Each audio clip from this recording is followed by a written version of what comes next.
মুসলমান, আমার নবী এমন নবী, রহমাতুল লিল আলামিন, এমন বরকতের নবী। 1450 বছর আগে চাচা আবু তালিবের সাথে মক্কা থেকে ব্যবসা করার জন্য সিরিয়ায় যাচ্ছিলেন। কোথায়? সিরিয়ায় যেতে জর্দান পরে, জর্দানের মরুভূমির মধ্যে আল্লাহর নবী হঠাৎ করে একটু অসুস্থ হয়ে গেলেন। আল্লাহর নবীর বয়স তখন বেশি না, কিশোর মোহাম্মদ। আল্লাহর নবী অসুস্থ হয়ে গেলেন, নবীজি ঘাড়মাক্ত হয়ে গেলেন। চাচা আবু তালিব দেখলেন আল্লাহর নবীকে কোথাও একটু বিশ্রাম করানোর দরকার, কোথাও একটু বসানোর দরকার, কিন্তু মরুভূমির মধ্যে কোনো গাছ নাই, কোথায় বসবে? কোনো গাছের ছায়াও নাই, কোথায় বসবে? দেখেন মরুভূমির মধ্যে একটা মৃত গাছ দাঁড়ায় আছে, একটা মৃত গাছ, ডালপালাও নাই, একেবারে মৃত প্রায় অবস্থা। চাচা আবু তালিব আল্লাহর নবীকে হাত ধরে নিয়ে মৃত গাছের নিচে বসাইলেন। সাথে সাথে ওই মৃত গাছ আল্লাহর নবীর বরকতে জীবিত হয়ে গেছে। সাথে সাথে গাছ ডালপালা ছড়াই দিছে। আর নবীকে ডাক দিয়া বলে, আসসালামু আলাইকা ইয়া রাসূলুল্লাহ। আল্লাহর নবী বলে, গাছ কেমনে চিনলি? বলে, কেন চিনবো না? আপনি তো মানুষের নবী না, আপনি আমার নবী। আল্লাহু আকবার। আপনি আমার নিচে বসেছেন, আমি ছিলাম মৃত, আপনার বরকতে আমি জিন্দা হয়ে গেছি। ওরে যুবক, ওই গাছ এখনো পর্যন্ত জর্দানের মরুভূমিতে আছে, এখনো আছে, এখনো আছে। পৃথিবীর বিজ্ঞানীরা গবেষণা করে বের করতে পারে না যে 1450-1500 বছর কোন গাছ বেঁচে থাকার কথা। এটা আমার নবীর বরকত, ঠিক কিনা বলেন? আমার নবী হলেন বরকতের নবী। সুবহানাল্লাহ। আমার নবী কি নবী? বরকতের নবী। আমার নবী বরকতের নবী। বদরের প্রান্তরে গেছে যুদ্ধ করার জন্য। সাহাবীরা যেখানে আছে সেখানে একটা কূপ আছে, কূপ। ওই কূপের পানিগুলো লবণাক্ত। প্রথম একটু পানি মুখে নিয়ে সাইয়েদনা আবু বকর দেখেন পানি লবণাক্ত। লবণাক্ত পানি তো আর খাওয়া যায়? আপনাদের এলাকায় লবণাক্ত পানি আছে না? পানি আছে না? লবণাক্ত পানি খাওয়া যায় না। সাইয়েদনা আবু বকর যা বলেন, আল্লাহর নবী, আমরা যেখানে তাবু গেড়েছি এখানে একটা মৃত কূপ, একটা কূপ আছে, কূপে প্রচুর পানি, কিন্তু পানিটা লবণাক্ত। এই পানি যদি স্বচ্ছ হয়, একটু মিষ্টি হয়, তাহলে আমাদের ভাইরা খেতে পারবে, যুদ্ধটা ভালো করে করতে পারবে। আল্লাহর নবী রাহমাতুল লিল আলামিন সেই কূপের কাছে এসে শুধু একটু থুতু মারছে, থুতু থুতু। আল্লাহর নবীর থুতু মোবারকের বরকতের কারণে সাথে সাথে লবণাক্ত পানি মিষ্টি হয়ে গেছে। সেই কূপ এখনো আছে। যুবকরে, আর কিভাবে তোমাদেরকে বুঝাবো? আর কিভাবে তোমাদেরকে বুঝাবো? আল্লাহ কোরআনের মধ্যে বলছেন, কুল ইন কুনতুম তুহিব্বুনাল্লাহ। আল্লাহ নিজে বলছেন, এ দুনিয়ার মানুষ, যদি আমাকে ভালোবাসতে চাস, আগে আমার হাবিব, আমার নবীকে ভালোবাস। আমার নবীকে ভালো না বাসলে আমার ভালোবাসা পাবি না, ঠিক কিনা বলেন? আজকে নবীর প্রতি তোমাদের ভালোবাসা নাই। তোমাদের ভালোবাসা হলো মেসির প্রতি, তোমাদের ভালোবাসা হলো রোনাল্ডোর প্রতি, তোমাদের ভালোবাসা হলো নায়িকা গায়িকাদের প্রতি। আল্লাহর কসম করে বলি, নায়িকা গায়িকা খেলোয়াড়দের ভালোবাসা তোমাদেরকে জান্নাতে নিতে পারবে না। নায়িকা গায়িকার ভালোবাসা তোমাদেরকে জাহান্নামে নিয়ে যাবে, ঠিক কিনা বলে? জান্নাতে যেতে হলে নবীকে ভালোবাসতে হবে, শুধু মুখে মুখে না। জিলাপি খাবার আশিক রাসূল হলে চলবে না, নবীকে ভালোবাসতে হবে জীবন দিয়া। জীবন জীবন জীবন নবীজির জন্য জীবনটা নাজরানা করে দিতে হবে, ঠিক কিনা বলে? ঠিক না? সেই নবীর কথা বলছি, বরকতের নবী। সাতক্ষীরার পানি লবণাক্ত। আমার নবী যদি এখনো বেঁচে থাকতেন, নবী সাতক্ষীরায় আইসা তার উম্মতের জন্য লবণাক্ত পানি মিষ্টি করে দিয়া যেতেন। যদি আমার কলিজার টুকরা নবী বেঁচে থাকতেন, কারণ নবী তো তার উম্মতকে অনেক বেশি ভালোবাসেন, ঠিক কিনা বলেন? যে ভালোবাসার কোনো তুলনা হয় না, যে ভালোবাসার কোনো তুলনা হয় না। সাহাবায়ে কেরামদেরকে নবীজি বলতেছেন, এ সাহাবীরা, শেষ জামানায় আমার কিছু উম্মত আছে, আমার কিছু ভাই আছে, তারা আমাকে দেখে নাই, আমার জবানের কথাও শুনে নাই, আমার চেহারাও দেখে নাই, কিন্তু না দেখা তারা আমাকে তাদের জীবনের চাইতে ভালোবাসবে। আল্লাহু আকবার। জোরে বলেন আল্লাহু আকবার। সাহাবায়ে কেরাম বলেন, ওগো আল্লাহর নবী, আমরা কি আপনাদের ভাই না? আমরা কি আপনার ভাই না? নবীজি বলেন, না, তোমরা আমার ভাই না, তোমরা আমার সাহাবী, তোমরা আমার সাহাবী। নবীজি উম্মতকে এত ভালোবেসেছেন। আজকে সারা পৃথিবীতে মুসলমানদের উপর অত্যাচার করা হয়, নির্যাতন করা হয়, জুলুম করা হয়। আল্লাহর নবী বেঁচে থাকলে একটা মুসলমানের গায়ে কাফেরেরা হাত দিতে পারতো না। ঠিক কিনা বলেন? আল্লাহ নিজে বলছেন লাকাদ জাআকুম রাসূলুম মিন আনফুসিকুম আজিজুন আলাইহি মা আনিতুম হারিসুন আলাইকুম বিল মুমিনিনা রাউফুর রহিম। নবী আপনি বলে দেন তোমাদের মধ্য থেকে আমি তোমাদের জন্য এমন একজন নবী পাঠিয়েছি, তোমাদের মধ্য থেকে, সে আসমান থেকে জমিন থেকে উইরা আসে নাই, তোমাদের মধ্য থেকে আমি তোমাদের জন্য এমন একজন নবী পাঠিয়েছি যেই নবী কিনা তার জীবনের চাইতেও তোমাদেরকে ভালোবাসে। তোমরা কষ্ট পেলে তোমাদের নবীও কষ্ট পায়। সুবহানাল্লাহ। আমরা কষ্ট পাইলে আমাদের নবীও কি? আমরা কষ্ট পাইলে আমাদের নবীও কষ্ট পায়। সেই রহমাতুল লিল আলামিন বকরির স্তনের মধ্যে বিসমিল্লাহ বলে নবীজি হাত দিয়েছেন, দুধে ভরপুর হয়ে গেছে। বরকি ডাক দিয়া বলেন, ওগো আল্লাহর নবী তাড়াতাড়ি করে দুধ দোয়ান, আমি দুধের ভার সইতে পারি না। উম্মে মাআবাদ বলেন, আমি ঘরের দরজা দিয়া তাকায় তাকায় দৃশ্যগুলা দেখতেছি, এমন দৃশ্য আমি কোনোদিন দেখি নাই, কল্পনাও করি নাই। আল্লাহু আকবার। আরে দেখবা কিভাবে, সে তো রহমাতুল লিল আলামিন।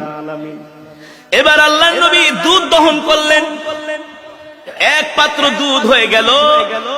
নবীজি সাইয়েদনা আবু বকরকে ডাক দিলেন, তাআলাউ ইয়া আবু বকর ইশরাব, খান। সাইয়েদনা আবু বকর বলেন, আপনি আগে খান। আল্লাহর নবী বলেন, আপনি আগে খান। আল্লাহু আকবার। কেমন দয়ার নবী, নিজে আগে খায় না, আগে সাহাবীকে খাওয়ায়। আর আমরা হইলে কি করব? আগে নিজে খায়া লই, আগে নিজে খাই। আমি পিপাসায় কলিজা শুকিয়ে যাচ্ছে, আগে নিজে খায় নি। আল্লাহর নবী বলেন, না আবু বকর, আগে আপনি নিজে খান। নবীজি নিজের হাত দিয়া সাইয়েদনা আবু বকরকে দুধ পান করায় দিলেন। সাইয়েদনা আবু বকর দুধ পান করার পরে আল্লাহর নবী নিজে পান করলেন। এবার বললেন, আবু বকর দেখেন দেখেন দুধের কি অবস্থা। সাইয়েদনা আবু বকর বলে, ওগো আল্লাহর নবী ফিদাকা আবি ওয়া উম্মি ইয়া রাসূলুল্লাহ, ওগো নবীজি আপনার জন্য আমার মা বাবা আমি কুরবান হয়ে যাই। আল্লাহু আকবার। যেমন দুধ তেমন আছে, এক ফোঁটাও কমে, যেমন দুধ তেমন আছে, এক ফোঁটাও কমে নাই। আল্লাহু আকবার। উম্মে মাআবাদ বলেন, আমি ঘর থেকে সব দৃশ্যগুলা দেখতেছি আর নয়ন ভৈরা দেখতেছি, যুবককে দেখতেছি, এমন দৃশ্য তো আমি কোনোদিন দেখি নাই। এবার আল্লাহর নবী বললেন, আবু বকর যান দুধের পাত্রটা নিয়ে ঘরে দিয়ে আসেন। সাইয়েদনা আবু বকর বললেন, বোন নেও দুধের পাত্র, তুমি খেও, তোমার পরিবারের লোকদেরকে খাওয়ায়ও। এই কথা বলে দুধের পাত্র দিয়া আল্লাহর নবী আবার তিনি মক্কা থেকে আবার সেই বাড়ি থেকে মদিনার দিকে রওনা শুরু করবেন। উম্মে মাআবাদ ডাক দিয়া বলে, মান আনতা ওয়া মা আনতা, কি তোমাদের পরিচয়, কোত্থেকে তোমরা এসছো? বলে, জিতু মিনাল মক্কা। কোথায় যাইবা? বলে, জিনা মিনাল মাদিনা, আমরা মদিনায় যাব, আমরা হলাম মুসাফির। এবার আল্লাহর নবী সাইয়েদনা আবু বকর আবার হাঁটা শুরু করলেন। উম্মে মাআবাদ বলে, আমি আস্তে করে ঘর থেকে বের হইলাম, দেখি ওই দুইজন লোক মরুভূমির মধ্যে দিয়া হেঁটে হেঁটে যাচ্ছে। আল্লাহর নবী যতটুকুন হাঁটে আকাশের মেঘমালা আমার নবীকে ছায়া দেয়, নবীর গায়ে রোদের আলো লাগতে দেয় না। আল্লাহু আকবার। জোরে বলেন আল্লাহু আকবার। উম্মে মাআবাদ বলে, আমি দূর থেকে তাকায়া তাকায়া ওই যুবককে দেখতেছি আর যুবকের দিকে হাত বাড়ায় বলতেছি, যেও না যেও না যেও না, তোমাদের মতো বরকতের মেহমান আমি আজ পর্যন্ত কোনোদিন পাই নাই। তোমাদের চেহারা দেখলে, তোমার চেহারা দেখলে শুধু দেখতেই মন চায়। উম্মে মাআবাদ বলেন, যতটুকুন পর্যন্ত আমার চোখের নজর গেছে ততটুকুন পর্যন্ত আমি তাকাইছিলাম, দেখি আকাশের মেঘমালা ওই যুবককে ছায়া দিতেছে। আল্লাহু আকবার। উম্মে মাআবাদ বলেন, আমি ঘরে গেলাম, বিকাল হয়ে গেল। আমার স্বামী বকরি চড়ায় বাড়িতে আসলেন। আমার স্বামী এখনো ঘরে ঢুকে নাই। ঘরের উঠানে পাড়া দিয়া উম্মে মাআবাদকে বলে, স্ত্রী রে, বাড়িতে এত ঘেরান কিসের? জোরে বলেন আল্লাহু আকবার। বাড়িতে এত ঘেরান কিসের? এখনো ঘরে ঢুকে নাই। উম্মে মাআবাদ বলে, স্বামী আসেন আসেন, ভিতরে আসেন, আরো ঘটনা আছে, শুধু ঘেরান না ঘেরান না, আরো ঘটনা আছে। আল্লাহু আকবার। বলে, কি ঘটনা? আজকে তো বাড়িতে ঢোকার পরে বাড়ির চেহারা কেমন যেন পাল্টে গেছে। উম্মে মাআবাদ বলে, আসেন ঘরে আসেন, দেখেন এক পাত্র দুধ। আবু মাআবাদ বলে, এই দুধ কোত্থেকে পাইলা? বলে, আসেন আসেন, আরো ঘটনা আছে। যায় দেখেন অসুস্থ বকরিটা সুস্থ হয়ে গেছে। দুধে স্তন ভরপুর হয়ে গেছে। আবু মাবাদ বলে, এ বেটি ব্যাপার কি রে, এত দুধ কোত্থেকে পালি? অসুস্থ বকরি সুস্থ হয়ে গেল, কারণটা কি রে? এবার আবু উম্মে মাবাদ বলে, স্বামী গো, আপনি যখন সকালবেলা ঘর থেকে বকরি নিয়ে বের হয়েছেন, ঠিক দুপুরের সময় আমাদের বাড়িতে দুইজন লোক আসছে। স্বামী গো, আমি ঘরের দরজা খুলি নাই, আমি তাদের পরিচয় জানি না। আমি তাদেরকে পরিচয় জিজ্ঞেস করলাম, তারা বলছে তারা মক্কা থেকে আসছে, মদিনায় যাবে। ওগো স্বামী, একজনের চেহারা এত সুন্দর গো, এত সুন্দর, এত সুন্দর চেহারার মানুষ আমি আজ পর্যন্ত কোনোদিন দেখি নাই। আল্লাহু আকবার। দেখো আমাদের অসুস্থ বকরিটা সুস্থ হয়ে গেছে। অসুস্থ বকরি থেকে আমাদেরকে এক মশ দুধ দহন করে আমাদেরকে দিয়ে গিয়েছে। তার ঘ্রাণে পুরা বাড়িটা ঘ্রাণ ছড়ায় গেছে। ওগো স্বামী, এত সুন্দর চেহারা, যার চেহারার দিকে তাকাইলে শুধু তাকাই থাকতে মন চায়, যার চোখগুলো এত সুন্দর, চুলগুলো এত সুন্দর, কণ্ঠটা এত সুন্দর, এত সুন্দর কণ্ঠের মানুষ, সুন্দর চেহারার মানুষ আমি আজ পর্যন্ত কোনোদিন মক্কায় দেখি নাই। এই কথা শোনার পরে আবু মাবাদ অনেকক্ষণ পর্যন্ত চুপ করে চিন্তা করতে লাগলেন, আর বললেন, এই স্ত্রী, হায় রে আমার কপাল পোড়া, হায় রে আমার কপাল পড়ে গেছে, হায় রে ওই স্ত্রী, আজকে আমাদের বাড়িতে যে আগমন করছে সে দুনিয়ার কোন সাধারণ মানুষ না। আমি আমাদের তাওরাত কিতাবের মধ্যে পড়েছি, শেষ জামানায় একজন নবীর আবির্ভাব হবে, তার নাম হবে মুহাম্মদ ইবনে আব্দুল্লাহ। আর ওই নবী এই পথ দিয়া মক্কা থেকে হিজরত করে মদিনায় যাবে, আর ওই নবীকে খেদমত করার জন্য আমি এই রাস্তার মধ্যে ঘর বানিয়েছি। আল্লাহু আকবার। স্ত্রী বলো, কোন দিকে গেছে? বলে এই দিকে। বলে ঠিকই তো আছে, আমার তাওরাত কিতাবের সাথে হুবহু মিলে গেছে। আল্লাহু আকবার। এই পথ ধরে শেষ নবী মক্কা থেকে মদিনায় যাবে। আবু মাবাদ বলে, স্ত্রী রে, যেই নবীকে পাওয়ার জন্য, যেই নবীকে দেখার জন্য এখানে ঘর বানাইলাম, যেই নবীকে খেদমত করার জন্য এখানে ঘর বানাইলাম, ওই নবীকে চোখে দেখতে পারলাম না, এইখানে আর থাকবো না।